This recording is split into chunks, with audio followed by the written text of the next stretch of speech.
Welcome to our next segment of professional automotive sales training videos. In this program, we're going to be discussing step number 2 of the 10-step selling system, and that is the qualifying phase of the sale. This is really the key to the sale because this is going to enable you to ask your customer intelligent questions in a meaningful manner. And in doing so, you'll be able to discover some of the major areas or concerns your customer has or some of the desires they have to fulfill in their next automobile. And that'll enable you to guide them through your inventory and select the best car as quickly and comfortably as possible. But step number 2 continues throughout the entire sale. And qualifying is not simply about determining their financial ability to buy a car. It's about determining more what basic information you need to have in order to select the right car. Now, when your customers come into the dealership, they typically fall into 3 different categories. The first customer is looking for a specific automobile. Maybe they've been online and they've determined the vehicle, the equipment, the stock number, down to the details. And that's relatively easy to help them with because you guide them through the inventory, hopefully to that exact same automobile. But more customers will often come in with just a general idea of what they're looking for. Maybe they say they're looking for a minivan, they want a hybrid, they want a sports car, something economical, and there's more to decide about their particular vehicle of choice. So that will take additional qualifying questions. Now, every once in a while, you'll meet that individual that has no idea what they're looking for. Maybe they just entered their shopping phase in looking for a car. Or maybe they're not familiar with your particular product line. So these folks will take a lot of inquiries, asking a lot of intelligent questions to make sure you can guide them and not waste a lot of time or point them in the wrong direction. Now, what we want to focus on next are their major qualifying areas of interest. And these are some broad categories that when you ask these questions to guide them through this qualifying process, you'll be able to get a better picture on how to help them make a good buying decision and in fact purchase your car. Now, the first major qualifying area is based upon the customer needs. Now, needs are tangible, they are real, they exist in the real world. Needs are going to be listed on the window sticker, such as the customer says, I need 4 doors. Well, there they are. You can see them, touch them, feel them. They exist. I need automatic transmission. I need a leather interior. I need a V8 engine. Those are your needs, and those are all based in logic. So needs deal in their head with logic, but then you have to get to their heart as well for the desires that they're looking for, that they want out of their next car. Now, you also have to ask questions regarding their authority to buy, because it doesn't make a difference if you have the perfect car satisfying all the needs and wants of this one individual if there's somebody else involved in the sale. I always ask a very simple question right up front. By the way, is this car for yourself or for somebody else? And that gives me a clue about authority. Now, the customer can change their mind, they can lie to you, what have you, right up front. But I'd like to find out if there are other individuals involved in this buying decision. Now, I will still proceed with the sales presentation, but I'll always keep it in mind to relate it to both the consumer that's in front of me and the consumer that might be at home. Next, we're going to talk about ability to buy. Now, with the ability to buy, that's the financial capability of this individual to buy. And here's the problem. No matter how well you qualify this customer, you never really know if they can afford the automobile that you're showing them. You don't know what their credit is. You don't know what the bank will say regarding getting them a loan or not. So ability is a very tricky area. And this is where you're going to be asking questions such as, what kind of car are you driving now? That'll give you a background on what their previous automotive experience has been like in financing. Is it a new car? Is it a used car? Are they taking the bus? It gives you a clue. You'll be sliding in your qualifying conversations questions about their occupation.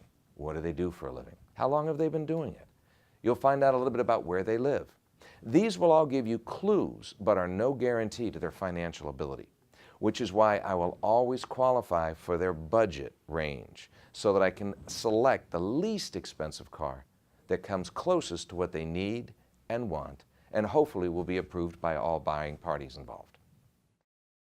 And of course, most importantly, is the customer's dominant buying motivation. This is the number one psychological or emotional motivation that causes a person to take action or to buy. Now, this involves some very specific selling techniques we'll be training in detail. But just recognize that every customer comes in with one emotion above all else, one feeling they're looking to get out of that automobile. Maybe it's safety, maybe it's comfort, maybe it's luxury or performance or economy or quality or even style. We have to find out what that motivation is, and that's going to guide us through our sales presentation. And that will come out in an in-depth qualifying process. Now, with this in mind, let's say a customer comes in and they really don't know what kind of car they're looking for. They're a general idea or no idea customer. Well, the first thing I will ask are questions relative to the size of the vehicle. Mr. Customer, are you looking for a compact, mid-size, or full-size automobile? Because size is the easiest determiner to figure out which direction to start to point the customer in. It'll allow you to mentally take out automobiles that don't fit their particular size criteria. Next are their simple basic equipment desires. What do they need in that car? Mr. Customer, are you looking for 2 doors or 4 doors? Now, they could look for a 3-door, a hatchback, or a 5-door, a 4-door hatchback design. But they need to figure out how many doors are they looking for. Are they looking for automatic or manual? And nowadays, of course, you have Tiptronic, where you can switch from clutchless shifting in an automatic transmission, which is a third variety. But I need to know what type of transmission. What size engine are they looking for? Do they want power windows and locks? Do they want leather, cloth interior if it's available? I need to determine the basics. And once I do that, I will then qualify for any options that they would like to add to the car. Now, I always ask, Mr. Customer, are there any options you're looking for in your next automobile? And they might tell you, I'm looking for navigation, backup sensors, backup cameras, a moonroof. Let them determine the options for the vehicle. And of course, along with that, the performance. Very simple question. Mr. Customer, what type of driving will we be using this car for? Around town, highway, or a little bit of both? And that'll tell you the performance characteristics that they're accustomed to. Maybe they spend a lot of time on the highway. Well, that's going to determine some of the features they'll really enjoy in the car, and that'll help dictate part of my product presentation and demo ride. They might say, I live around town, work around town, and I'm going to accent those features and drive qualities that will help them enjoy it in their downtown driving experiences. Yet a lot of people will say, I do a little bit of both, and that's fine. But I'm looking for the performance characteristics. They're very important questions to ask. Next, the color ranges. Now, I said ask intelligent questions, never ask stupid questions. Stupid question is, what color car are you looking for, Mr. Customer? Because he or she might say, I'm looking for blue, and you have everything but blue. They've mentally almost locked themselves into that color. I ask a better question. Are you looking for a lighter color or a darker color car, Mr. Customer? Which would you prefer? Now, they may say, I'm looking for a lighter color. I'll say, fantastic. That leaves me into the lighter range. They may say, I'm looking for blue. Fantastic. I say, are you looking for a lighter color blue or a darker color blue? They say a lighter color blue. There we go again. We're off into the blues, the silvers, the golds, the whites. It keeps your flexibility alive in landing them on a car, selecting the right automobile. Now, if they do have a particular color in mind, I'm looking for burgundy. I say, that's a beautiful color. What would your second choice be? Just in case. And they'll probably give you a second choice. But at least I know they're looking for a darker color automobile at that point. Now, sometimes they'll tell you, or say, color doesn't matter. Yes, it does. Color always matters. Ask them, what color car are they driving now? They say, I'm driving a white car. Okay, are you looking for a lighter color car like that, or did you want to change this time? Find out their color ranges, and if you can't get any of that out, at least find out what colors they definitely don't want. Mr. Customer, are there any colors you definitely don't want? If we gave you the car in that color, you wouldn't take it. And then I throw in, is it maybe a bright yellow, a purple, or whatever? And they'll normally have some of those colors they definitely don't want. And just shy away and let them decide as you take them out through the inventory. Now, after determining their color range, I want to make sure that we determine budget range as well. Now, if a customer's coming in on a specific automobile, that'll almost dictate the price that they're thinking about, except sometimes what they're asking for is not what they can afford. So I will always ask, what budget range did you have in mind for the price of the car? And if they give me a specific response, like $25,000, I'll simply say up to, and they say 26, 27, but no more than, well, I don't want to go over 30. Well, there's their budget range, $25,000 to $30,000. And I will do my best to select an automobile closest to $25,000.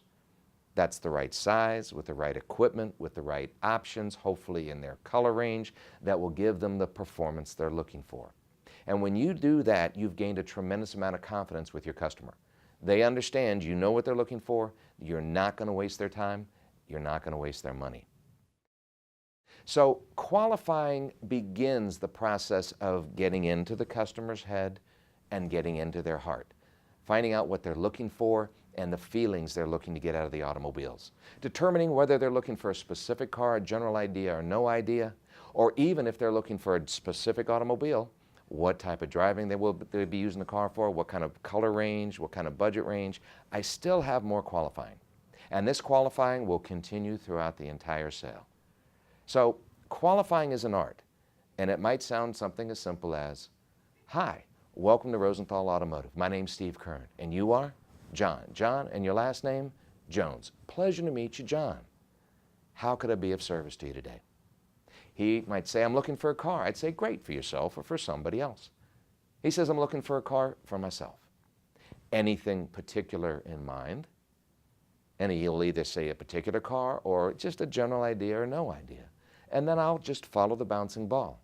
Are you looking for a compact, midsize, full-size, two-door, four-door, automatic manual, any other features, color range, budget range? How will you be using the car? You're really taking these questions and building a simple conversation that you can have at your desk, you can have walking on the lot, you can have wherever it's comfortable and convenient for you and the customer. But qualifying will continue throughout the entire sale.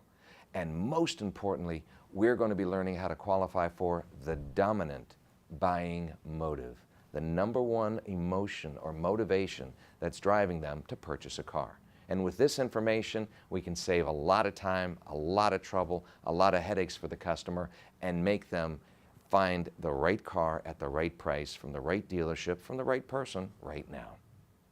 So we'll see you next time for step 3.